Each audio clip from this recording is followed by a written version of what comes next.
ak jaañeen ñi yàkkamti nañ mais léegi ndogu bi jot je pense que tout le monde est content par la qualité des panélistes normalement ñii ku leen waroon yëkkati ku ci nekk enveloppe bi waroon na duun mais il faut que j'avoue quelque chose le ndogu débat sa particularité mooy nit ñi da nga leen di jël ñu lay liggéeyal ba pare di la jox yow loo defee ndogu c'est compliqué quand même. je pense que loolu moom je peux me targuer que Sénégal loolu rek maa ko am jël nit ñi buub leen ne leen da ngeen di liggéey def réflexion te yéen a may jox loo xam ne dañ koy def donc j'en remercie chacun d'entre vous. Vous me permettrez avant de donner la parole au public très rapidement parce que c'est important comme je l'ai dit tout à l'heure parrainage bi ak ñi nga xam ni dañ leen jox comme marraine du question de xaalis ñi ñuy distinguer du question de xaalis question de lien la bu ñu am ak nit ñi parce que man li ma gëm mooy ku nekk yàlla dina la jox loo suturloo lenn rek mooy différencier les uns des autres mooy ku gëm yàlla ak ku ko wóolu te ñu wóolu nañ yàlla. Vous me permettrez, tout à l'heure je l'ai dit, le Ndogu Débat n'a jamais eu une coloration politique. Le Ndogu Débat, c'est une citoyenne qui convie ses camarades à venir à débattre et à discuter. Néanmoins, dans la vie, la répétition, elle est pédagogique. Ragal féete day xañe wërsëg wërsëg bi nag yàlla moo koy joxe et le ndaanaan du fi ñëw nii toog nit ñi di jël parole te du wax deux mots en l'occurrence le leader de Sénégal bi ñu bokk Monsieur Barthélémy Toye Dias. La parole à quel titre il est parrain. Ah, il est parrain. Et puis c'est le maire de la ville de Dakar.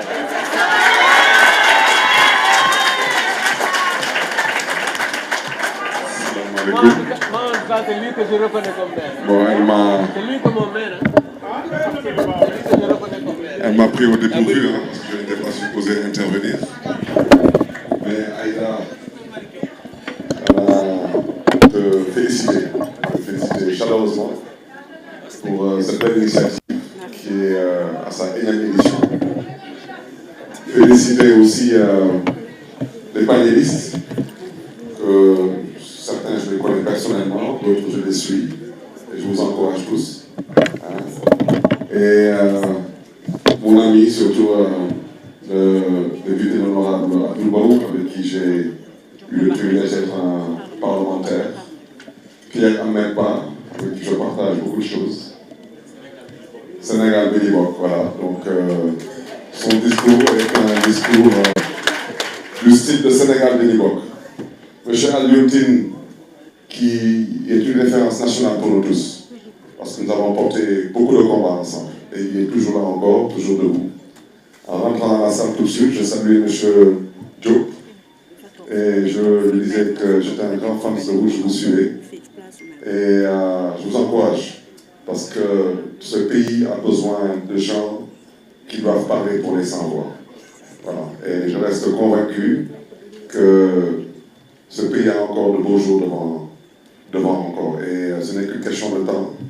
Partout où je passe aujourd'hui, parce que vous entendez tout de suite parler de dialogue, partout où je passe, j'entends des gens me dire que dañu nax mën na leen kenn naxu leen seen ñàkkaar rek a tas wante yaakaar dañ koy guddalaat dañ koy dekkalaat parce que yàlla nekk fi ne am yàlla yi buur ñàkk yàlla yi buur di jaar rek donc vraiment je reste convaincu encore une fois de plus qu'à travers des initiatives de cette nature le Sénégal soit retrouver son chemin, parce que je ne dis pas qu'il a perdu son chemin, mais une chose est claire, le pays ne marche pas. Il ne marche pas, surtout pour ceux qui ont un vécu, une histoire. Ils savent très bien que ça ne marche pas. Et comme disent les Wolof, cin su na leen neex su baxee xëy fii nag dara daxu fi béy fi xëy waaw wante ñu gërëm ñëpp di sant ñëpp et encore une fois de plus toutes nos félicitations ma grande.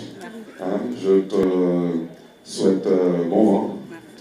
Tu as toutes nos félicitations, tous nos encouragements. Et des initiatives de cette nature, le Sénégal en a besoin. On a besoin de se connaître, on a besoin de s'apprécier. Et je dis toujours que discuter, ce n'est pas se disputer. Et nous avons besoin de discuter pour l'avenir de ce pays. Je vous remercie. Et je souhaite à tout le monde un 5 ans de carême et un très bon ramadan. surtout pour des gens comme Tato Mbaye, on a fait des cinémas très secondes. J'espère que Abdou Boum au moins warm. C'est un plaisir, merci.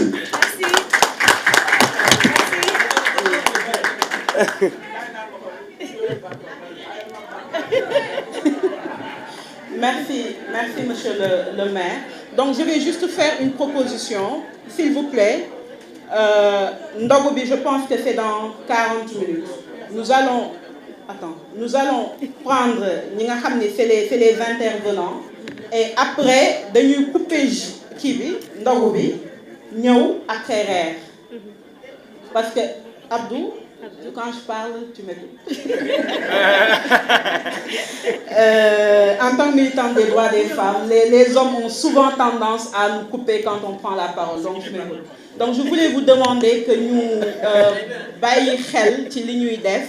nous concentrons, parce que l'objectif aujourd'hui, c'est de discuter. L'objectif aujourd'hui, c'est de montrer que malgré nos divergences, que nous pouvons ensemble penser des choses, faire des choses, mais surtout, même si nous n'allons pas dans le même sens, mais d'abord penser Sénégal. La parole de monsieur le maire Barthélémy Toye Dias en tant que mon leader, comme je le dis, mais je tiens à préciser que, comme je l'ai dit, c'est une rencontre citoyenne.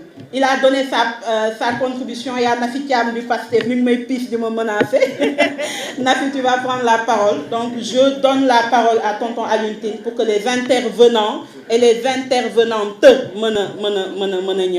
et aussi m'excuser parce que je vois beaucoup de personnalités qui sont derrière. Et si vous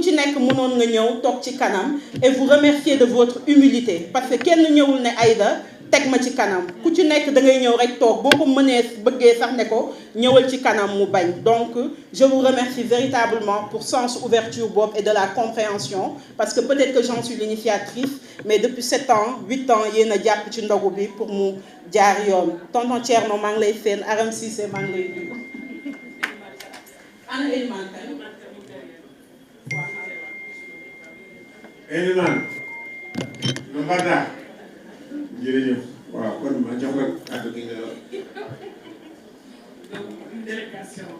Merci beaucoup. Donc man sama temps bi il est actuellement 18h48 hein?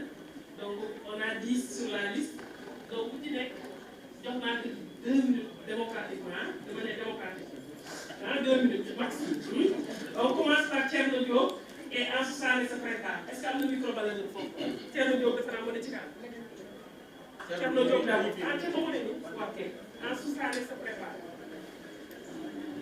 Asalaamaaleykum mbooloo mi leen di baalu àq yéen ñëpp di ñaan yàlla jàmm ji nekk Sénégal c'est comme vouloir depuis en commun qui nous lie depuis les indépendances que cela puisse se préserver comme on le dit souvent que ce pays puisse se maintenir dans le giron de la paix et de la stabilité lesquels constituent le support de l'émergence et du développement mais xam nga waxtaan wax dëgg ci la.